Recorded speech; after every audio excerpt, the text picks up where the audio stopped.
Rui Rio ou Pedro Santana Lopes, um dos dois vai, a partir de fevereiro, liderar o partido com maior representatividade parlamentar. Na sequência dos resultados das autárquicas, a vida interna do PSD alterou-se profundamente, depois de Pedro Passos Coelho ter anunciado que não se recandidatava ao cargo de presidente do PSD. Rui Rio, candidato à presidência do PSD, agora convidado deste Jornal das 8. Boa noite, seja bem-vindo à TVI. Começo por lhe perguntar um tema de atualidade recente. O Orçamento de Estado foi entregue sexta-feira pelo Ministro das Finanças. Considera este orçamento um bom orçamento?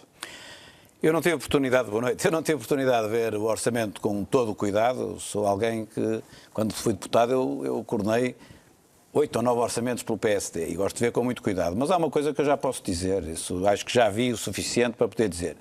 Nós temos de tomar uma opção. O orçamento ou pensa mais no presente ou pensa mais no futuro.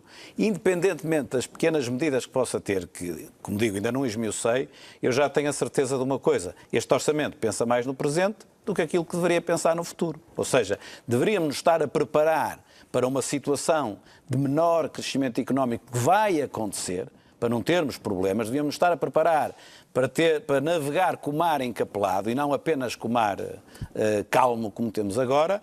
E isso obrigaria a ser mais prudente nos ganhos que a conjuntura nos está a dar. Não sei se me faz entender. É um orçamento que está a pensar em 2019 e nas eleições de 2019?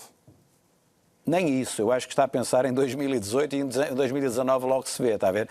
Olha, eu acho que havia condições. Se eu estivesse à frente do governo, ou se o PSD estivesse à frente do governo, acho que mesmo com o Pedro Passos Coelho, se ele fosse primeiro-ministro nesta altura, eu acho que nós já teríamos talvez conseguido o déficit em zero neste momento e com quase os mesmos ganhos que as pessoas tiveram. Pensando mais no futuro, porque quando nós pensamos no presente, pensamos hoje, na nossa vida. Quando pensamos no futuro, pensamos em nós e nas gerações que seguem. Isto é um bocado a questão da cigarra e da formiga, não é? Quer dizer, a cigarra durante o verão toca, não é? Como é da fábula, e depois no inverno tem problemas.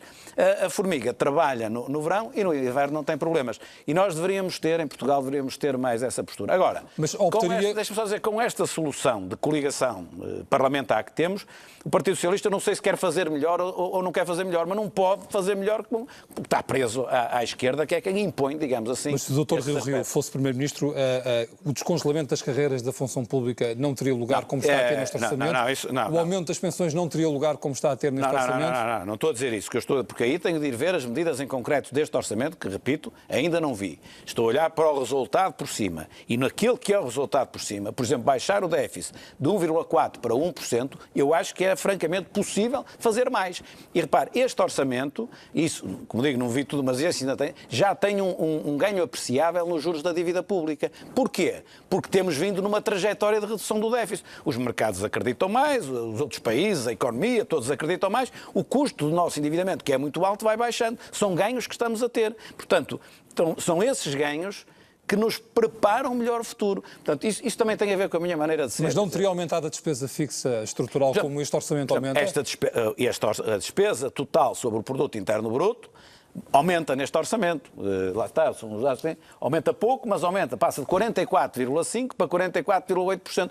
E eu acho que tinha de ser ao contrário. Nós temos de baixar o peso da despesa no produto. Nós temos de baixar o peso da despesa. E é um orçamento amigo das empresas e do investimento? E não é amigo das empresas e do investimento.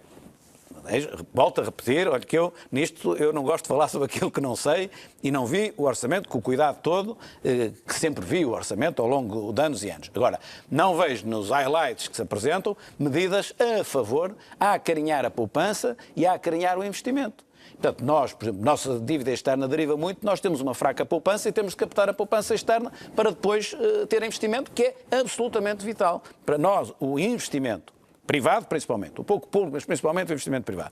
O investimento privado e as exportações são vitais. Portugal tem de apostar nisso. A governação tem de dizer assim, o que é nevrálgico para termos mais investimento? Onde é que nós temos de mexer para... Não é o Estado que vai investir. O Estado tem de criar um ambiente favorável ao investimento e favorável às empresas. É, como eu digo, é apostar um pouco no presente, mas tendo em vista aquilo que é o futuro. Eu acho que nós temos, na nossa vida, não é só no orçamento nem na política, na nossa vida nós não devemos esquecer o presente, nós queremos ser felizes e queremos ter boas condições de vida. Mas aquilo que é fundamental é nós olharmos para o futuro, até porque o futuro são as gerações a seguir e nós temos de ter um particular cuidado com as gerações, com os mais jovens, com os que vêm atrás de nós. Acredita que esta legislatura vai chegar-se ao final? 2019 é o cenário em que está a trabalhar? Neste momento, quer dizer, eu não sou vidente, mas acho que sim, acho que neste momento a legislatura tem condições para chegar até ao fim.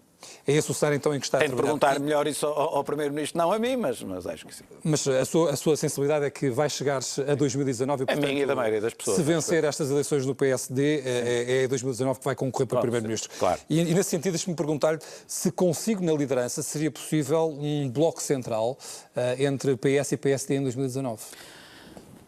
Eu gosto da sua pergunta porque ela é, digamos, educada. Não é uma pergunta que poderia fazer outra pessoa. Porque aquilo que têm dito, tem sido escrito na internet, nos jornais, é quase ofensivo. Porque dizem, bom, se ele ganhar as eleições para o PSD, isto é certinho que é um bloco central. Mas onde é que eu disse isso?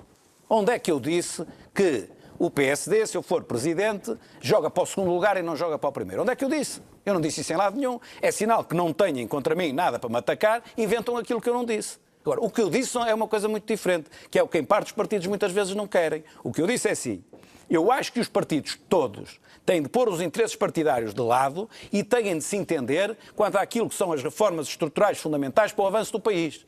Isto é o que eu disse e eu repito. E é isto que não tem sido feito e o país prejudica-se com isso. E depois deturpam o que eu digo e vou fazer um bloco central. Ou seja, vamos todos para o governo. Um é primeiro, outro é segundo, tanto faz, estamos lá todos dentro. São coisas diferentes. Uma coisa é o governo, outra coisa é ver o sentido da responsabilidade. Por exemplo, nós há bocado no telejornal vemos o país, não é o país todo a arder, mas vemos estes incêndios. O que é mais importante aqui? Não é nós termos um pacto para lá de um partido, de 2, 3, 4, 5 partidos que forem, no sentido de criar um programa a sério para isto acabar, e amanhã sai o PS, entra o PSD, mas está amarrado, no bom sentido do termo, àquilo que é uma política definida por todos, para acabar uma vez com isto? Ou é muito mais bonito dizer que o Partido Socialista nada. Não é nada. Portugal tem de estar à frente. Portanto, eu nunca disse fazer o Bloco Central. Bloco Central, ou seja, um governo, como já houve uma vez, PS-PSD, faz sentido numa situação absolutamente extrema de salvação nacional, com certeza, como já aconteceu noutros lados, até na Alemanha, como aconteceu. Agora, numa situação de relativa normalidade, que é o que nós vivemos, aquilo que nós precisamos é de pôr os interesses partidários de lado e pôr o país à frente. E isso passa por fazer reformas estruturais que só são possíveis, se possíveis, com todos a remar para o mesmo lado, ou seja, no sentido do país, em que depois ficam as divergências ideológicas, aí depois temos de lidar com elas. Mas não acha que eu, por razões de natureza partidária, o país não deve fazer uma reforma da segurança social, não deve fazer uma reforma da justiça, não deve fazer uma reforma nos fogos florestais? Não deve. Quem defende uma coisa destas quer um bloco central. Por isso é que eu lhe digo, agradeço a forma como perguntou de uma forma educada. Não tenho que agradecer, mas deixe-me perguntar, como está disponível então para pactos de regime na educação, na segurança social, enfim, na reforma da administração pública? Em tudo aquilo, seria que Portugal consagrasse em tudo aquilo que Portugal, e repare, nós vivemos numa sociedade que muda muito e muda muito depressa. Nós hoje fazemos uma reforma e a sua validade termina rapidamente, enquanto que em 1930 e tal, 1940 e tal, uma reforma durava muito tempo, tinha uma validade grande, porque o mundo não mudava tanto assim. Portanto, nós temos também nos adaptar àquilo que é o novo mundo, àquilo que é a nova situação em que nós vivemos hoje. Nós vivemos hoje numa situação diferente de há 20 ou 30 anos. Mas está disponível para esse pacto de regime como líder do PSD antes de 2019 e com esta geringonça? Não, antes de 2019 é difícil. Vamos lá. Tudo o que se diz, em termos de tudo o que eu possa dizer, em termos de reformas estruturais de entendimento, repara, o PSD empurrou muito o Congresso lá para a frente. Isto quer dizer que só lá para março é que há um novo presidente. E, portanto, estamos a um ano e pouco de eleições legislativas e, portanto, não há clima para fazer nenhuma reforma estrutural, nem nenhum. Mas, uma vez ultrapassado isso, os portugueses dirão quem é que quer que esteja a esfiar o governo, e dirão se é o PSD ou se é o PS, pronto, democraticamente, mas a seguir, o líder da oposição, seja ele qual for, tem uma importância. Olha, eu vou-lhe dizer uma coisa. Eu sou presidente do PSD, ganho as eleições com maioria absoluta, tenho 52%, nunca ninguém teve. Preciso do líder da oposição na mesma. Não preciso para governar, mas preciso da colaboração de todos para fazer reformas estruturais sem as quais o país não anda para a frente. E, portanto, se os partidos dentro não ouvem isto, estão em sintonia com o povo português. Eu tenho a certeza que o povo português está de acordo com isto que eu estou a dizer. E só interesses mesquinhos partidários é que não podem estar de acordo com isso e vêm dizer, ele quer um bloco central, que é quase difamatório. É quase difamatório. Nunca disse isso. Nunca disse isso. Está esclarecido. Que avaliação é que faz da relação do Presidente da República com o atual governo, liderado por António Costa e apoiado pelo PCP e pelo Bloco de Esquerda? Bom, o Presidente da República, seja ele qual for, é um lugar institucional importantíssimo, tem de ser um barómetro, digamos assim, não, barómetro nem é a palavra correta, tem de ser um elemento de equilíbrio na sociedade portuguesa e na política em particular, e portanto nós nunca, quando estamos na oposição, seja o PS, seja o PSD, seja o que for, temos de ter sempre uma compreensão que a colaboração entre os órgãos de soberania é vital. Eu lembro, por exemplo, o segundo mandato do Dr. Mário Soares, pessoa, aliás, que eu tinha e tenho, agora a memória dele é em grande estima, mas não foi saudável aquele embate entre o Presidente da República contra o Governo. Portanto, temos de olhar sempre a isso. Independentemente disso, pode haver momentos pontuais em que nós gostaríamos que fosse diferente daquilo que foi. Não lhe vou dizer quais, eu também gostaria, em algumas circunstâncias, do atual Presidente da República que pudesse ter sido um pouco diferente relativamente ao Governo, relativamente à oposição, seguramente. Agora, não nos podemos melindrar que no exercício do cargo procure o equilíbrio e não o desequilíbrio em nome do interesse do país. Acho que todos nós entendemos isso, não é? Gostaria de almoçar com o Presidente da República como fez Pedro Santana Lopes um dia antes de anunciar a candidatura? E eu gostaria de almoçar com o Presidente da República, como sabe, conheço bem, fui secretário-geral dele. No quadro de uma eleição partidária, não, isso não vejo. Mas que leitura é que fez desse almoço? Não teria feito, se fosse Presidente da República, eu não teria feito, mas fez, pronto. E relativamente a Pedro Santana Lopes, o que é que o distingue de Pedro Santana Lopes? Tanta coisa. Ideologicamente, aparecerão aí, naturalmente, algumas diferenças, em que ele seguramente, o seu trajeto está substancialmente mais à direita do que aquilo que eu estou. Basta ver, por exemplo, este apoio que o homem de Louros, o André Ventura, lhe dá, é notoriamente um apoio ideológico. Ele diz, eu vou apoiar Santana Lopes para evitar que venha ao Rio. Portanto, isto é meramente ideológico. Que eu saiba, eles não são amigos, não é por amizade, é meramente ideológico. E ele aí tem razão, ou seja, eu sou substancialmente, se a social-democracia vai, como eu entendo que vai, do centro-direita ao centro-esquerda, é evidente que o Pedro Santana Lopes está mais no centro-direita, eu estarei mais no centro-esquerda. Estas coisas são assim. Agora, o que nos pode distinguir nem é tanto isso, é a maneira de ser. Olha, desde logo, outra crítica que me faziam, é hesitante, não vai, diz que vai, que não vai, mas alguma vez eu disse que ia e não ia. Chegou agora, disse que ia, acabou. Antes, houve uma coisa diferente. E o que é que foi? Eu ganhei 3 eleições no Porto e colocou-se a possibilidade de eu ser, ou seja, pediram-me para ser, e eu estava a meio do segundo mandato e depois ou no início do terceiro mandato. E porquê é que eu não fui? Independentemente de querer ou não, porquê é que eu não fui candidato naquela altura? Porque eu cumpro a minha palavra até ao fim. Eu não pedi os votos ao povo do Porto para cumprir o mandato. Então, se eu pedi para cumprir o mandato é para cumprir, não é? E, portanto, cumpri até ao fim e nem hipótese tinha de em 2008, 2009, 2010 ser candidato. O Dr. Santana Lopes é o contrário. Está nos sítios, sai a meio, ainda há pouco tempo. Não era já candidato. Já devia ter deixado a Santa Casa? Acho que sim, mas deixa-me dizer, ainda há pouco tempo era candidato à Câmara de Lisboa, ou poderia ser candidato à Câmara de Lisboa, deixou arrastar no tempo, criando até a dificuldade que se sabe ao PSD, e depois não foi, porque estava apaixonado pelo trabalho da Santa Casa da Misericórdia de Lisboa. Passaram-se agora 4 ou 5 meses, já sai da Santa Casa, já está apaixonado pela liderança do PSD. Estou a responder à sua pergunta, estou a ser objetivo, não é com isto para fazer críticas necessariamente, é responder à sua pergunta, às diferenças. E eu fiquei até ao fim. E fiquei até ao fim e fico sempre até ao fim, porque eu acho que é uma coisa vital na política, que é a credibilidade. E quanto ao futuro também do país também tem grandes diferenças do ponto de vista de ideias? Iremos ver agora nos debates. Admito que nós somos os dois do mesmo partido, temos alguma diferença, mas nem eu estou na esquerda nem ele está na direita. São enfim, diferenças razoáveis dentro de um partido. Portanto, eu não antevejo, digamos assim, que haja um confronto ideológico de todo tamanho. Isso, sinceramente, não é.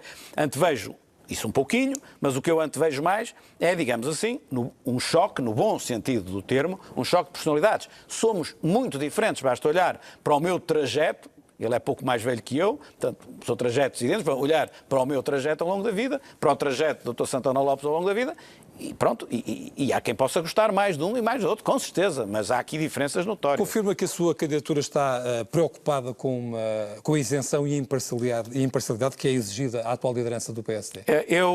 Portanto, não sou eu que trato disso, há pessoas que tratam disso na candidatura, as questões de terreno, e aquilo que me dizem, eu gostaria que não tivessem que me dizer. E o que é que lhe dizem? Dizem que há pessoas com cargos relevantes na sede nacional que estão na candidatura do Dr. Santana Lopes. São livres de estar, mas então têm de sair rapidamente, já deviam ter saído dos lugares que têm na sede nacional. Assim é verdade, e parece que é verdade, mas como digo, essas matérias não sou eu exatamente que trato disso, não é? E daí é uma coisa, a propósito da sede nacional, também uma coisa que, já agora desculpe, que o Dr. Santana Lopes disse que assim, mal fora que agora o partido votasse naqueles que andaram sempre a criticar o presidente do partido.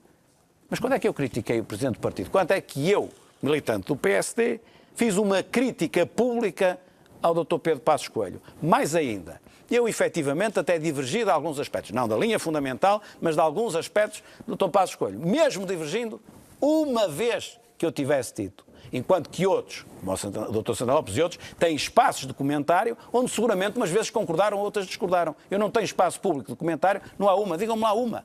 Coisa diferente é o Presidente da Câmara Municipal do Porto, quando eu fui, discordar do governo do país, seja ele do PS ou do PSD, em defesa da cidade do Porto. Eu não fui eleito Presidente da Câmara do Porto como nessa altura delegado teve uma excelente partidário. relação com António Costa, que era Presidente de Lisboa. E, portanto, esse Bloco Central está mesmo afastado? Esse Bloco Central está mesmo afastado. Ele diz isso. Olha, uma vez num debate noutro canal de televisão, eu expliquei as vantagens dos acordos de regime e tal.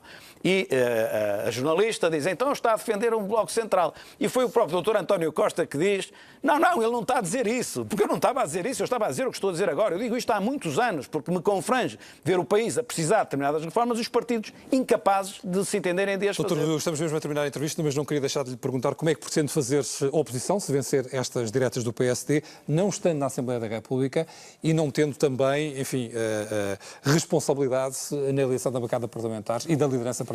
Eu não estou na Assembleia da República, como muitos outros anteriores presidentes do PSD também não estiveram quando foram. O professor Marcelo Rebelo de Sousa não foi, a doutora Manuela Ferreira Leite não foi, o Dr. Passos Coelho no princípio não é. Isso não vejo problema nenhum, porque nós temos um grupo parlamentar, o grupo parlamentar é do PSD, mesmo que não tenha sido escolhido por mim, porque não foi, eu conto com eles e com eles todos. Aliás, anda a dizer, bom, não pode vir o Rui Rio, senão há uma purga, vai-se limpar tudo.